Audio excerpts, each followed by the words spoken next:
M'dzina la Atate ndi la Mwana ndi la Mzimu Woyera. Amen.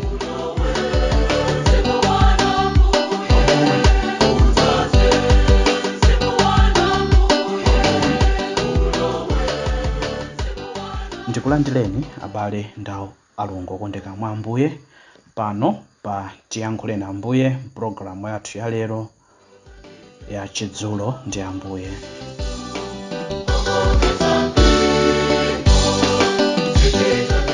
Lero lachisanu pa 26 Meyi chaka cha 2023 tikusinkhasinkha za zipatso za Mzimu Woyera.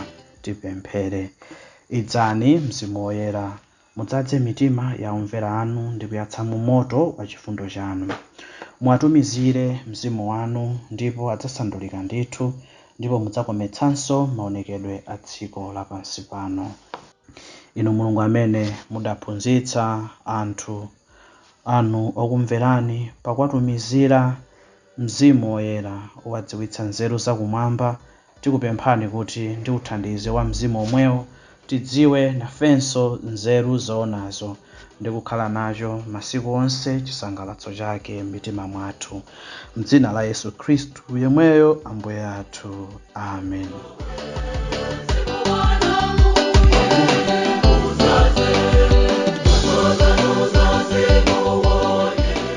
Abale ndi alongo okondeka mwa Ambuye, lero lachisanu pa 26 Meyi mu programu yathu ya Chidzulo ndi Ambuye tikusinkhasinkha za zipatso za Mzimu Woyera zomwe zikupezeka m'kalata ya Paulo Woyera kwa Agalatiya mutu 5 ndime ya 22 kulekera 23.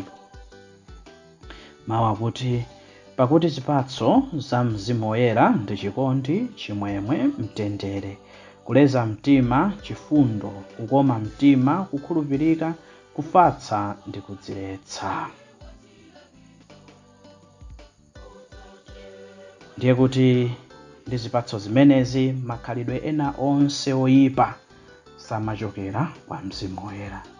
Mzimu Woyera ndi chisindikizo cha Mulungu m'moyo mwa Mkhristu wina aliyense.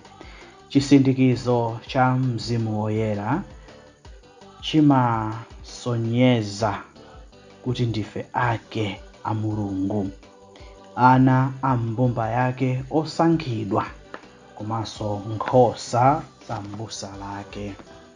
Mzimu Woyera ndi chitsimikizo cha kukhulupirika kwa Mulungu wa ifeyo amene tadzozedwa ndi chisindikizo cha Mzimu Woyera.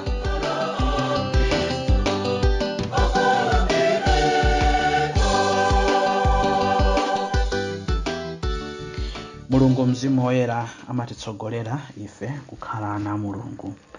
Mkalata yolembera Agalatiya, Paulo akutilimbikitsa kuti tikuyenera kukhala mwa Mzimu Woyera kuti tikwanitse kugonjetsa zilakolako za thupi.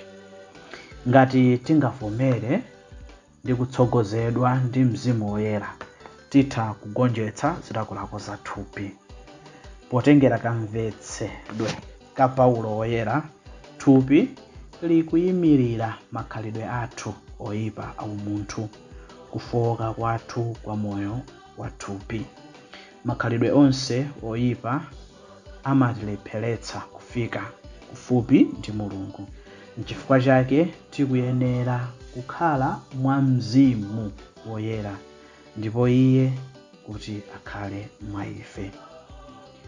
Tisayiwale kuti ife a Khristu thupi lathu ndi kachisi wa Mzimu Woyera, ndipo n'chifukwa chake Mkhristu wina aliyense potsatira zaulere za ubatizo akuyenera kumakhala motsogozedwa ndi Mzimu Woyera.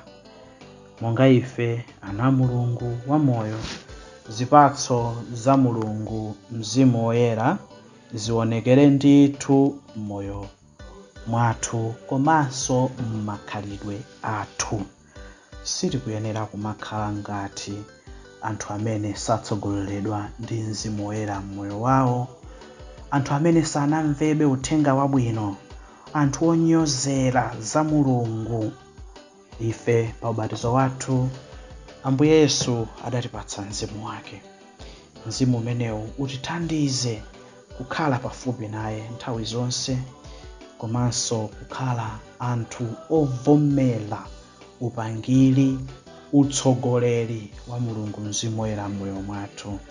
Monga Paulo akulembera mkalata yake kwa Galatiya za zinthu makamaka zipatso zimene zili za Mzimu Woyera. Tiyena Khristu tikhale anthu achikondi, tikhale anthu achimwemwe, tikhale anthu amtendere, tikhale anthu oleza mtima, tikhale anthu achifundo, tikhale anthu okoma mtima, tikhale anthu okhulupirika, tikhale anthu ofatsa komanso odziretsa. Ndipo timulole Mzimu Woyera kuti ndi zipatso zakezi zionekere m'moyo mwathu.